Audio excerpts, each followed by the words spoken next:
Okay, this is part 3, the bonus material. This is going to be really focusing on those folks who are moving on to college algebra trigonometry. You will be seeing this a lot, like 2 different units that we cover in there, and there's only 4 units.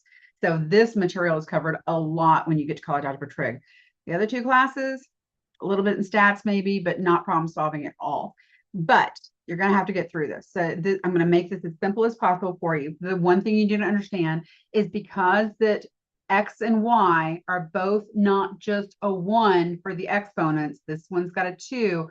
This is not just a straight line. This is not just where I can whip out my little box and draw a straight line. This is actually called a quadratic or a parabola. And that's because the X has a square. Now, I'm going to choose points to create my table of solutions, but there has to be more than 3 because of what we're going to have to graph. Now, there's parts of this that you need to understand when you're graphing this. X, Y, and then X, Y's are points. So I'm just going to choose Y equals X squared minus 3. I'm going to choose the ones that we've already used. But I'm going to choose 2 more. I'm going to choose 5 points because I already know what this is going to look like because there's tricks to how I can graph this. The first thing you need to understand is a quadratic is one of 2 ways. It's either going to be going like this, or it's going to be going like this. Notice this one touches the x-axis. This one doesn't. This one doesn't have to either. In fact, so what we're going to draw is not going to touch the x-axis because it's going down 3. It's going to take this and literally shift down 3. All right, this one's going to have a shift left and down, but it's not going to be like this. It's going to be another upward facing one. So the points I want you to choose for this, and we won't use points when you're graphing it in class, in the next class, but I do need you to understand it for this class and understand where the points are coming from. So I'm going to choose -1, 0, and 1, which we've already done, but I'm going to go 1 further. I'm going to choose -2 and 2 as well. And I'm going to do the same thing over here for this one. And it might not be enough. We'll have to see what we get for that. All right. So the most important thing is that we get to a point that will give us a vertex, a point where it's going down and then it's going up for our Y values. We've got to have a point where it's going down. So the negative, then it switches and it's going back up. And we're going to get that with this one. So let's just start solving. Y equals, don't forget to put the -2 in parentheses if you're putting this in your calculator, because you should have +4 minus 3. 4 minus 3 is 1. My first point is -2, 1. Y equals -1 squared minus 3. -1 squared is 1. Minus 3 is -2. And then plugging in 0 squared minus 3. 0 squared is 0. Minus 3 is -3. Y equals 1 squared minus 3. 1 minus 3 is -2. Oh, there it is. Noticed how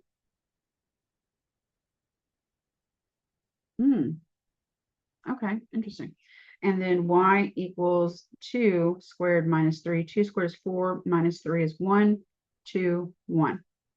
All right. Let's go plot those. -2, 1 is left 2, up 1. -1, -2 is left 1, down 2. I have to think what I'm doing here. 0, -3 is 0, -3. 1, -2. There's 1, -2. They will reflect each other. Like, sorry, y'all. They will reflect each other. And then 2, +2, up 1. So that is perfect for drawing this. All right, let's see if I can do this. Oh, gosh.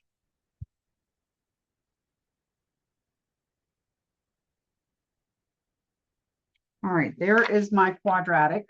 And then you need to label it. Y equals X squared minus 3. Okay, so choose 5 points. The 3 that we normally do, add 2 more, plot your points. graph it, and then name it. For the next one, I know people teach this different ways.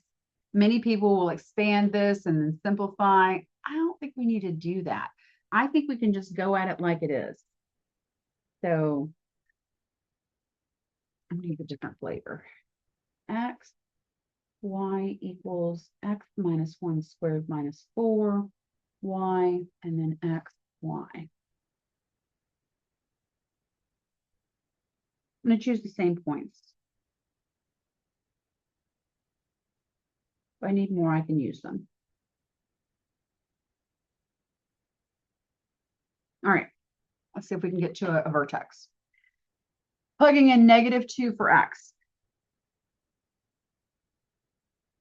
-2 minus 1 is -3 squared minus 4. -3 squared is 9 minus 4, which is 5. Here's my first point. X is -1 minus 1 squared minus 4. So that's -2 squared minus 4 is 4 minus 4, which is 0. That's not necessarily our vertex. It may be, but we don't know.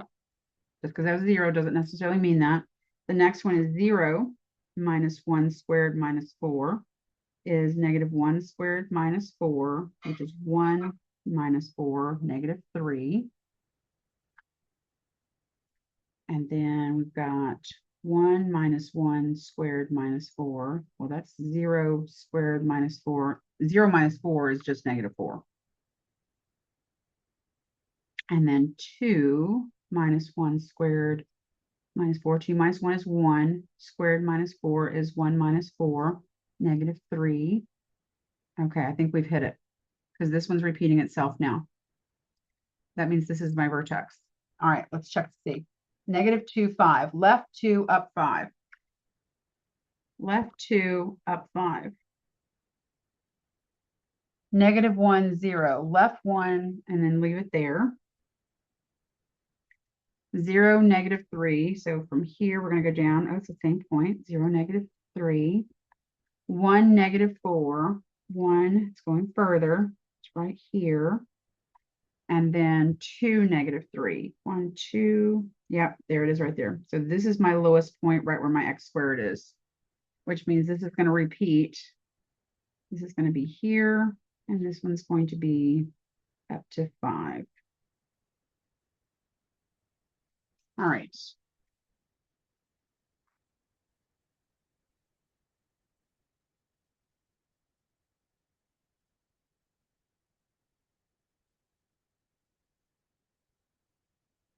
And I need to label it y equals x minus 1 squared minus 4.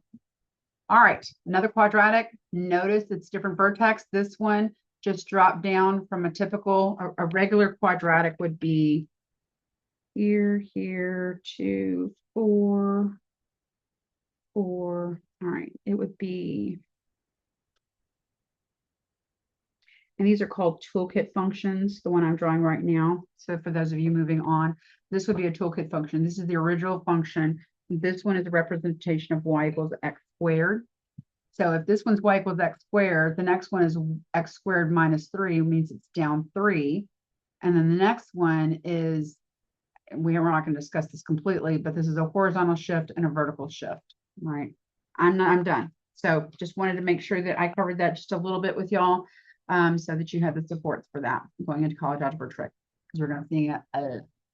All right, let me know if y'all have any questions. I know this is crazy. The most important part for everyone in this class is to understand everything prior to this bonus material. Those of you moving on to problem solving and statistics, this is not going to be a part of your life. The rest of it is heavily. Okay, so let me know what questions you have.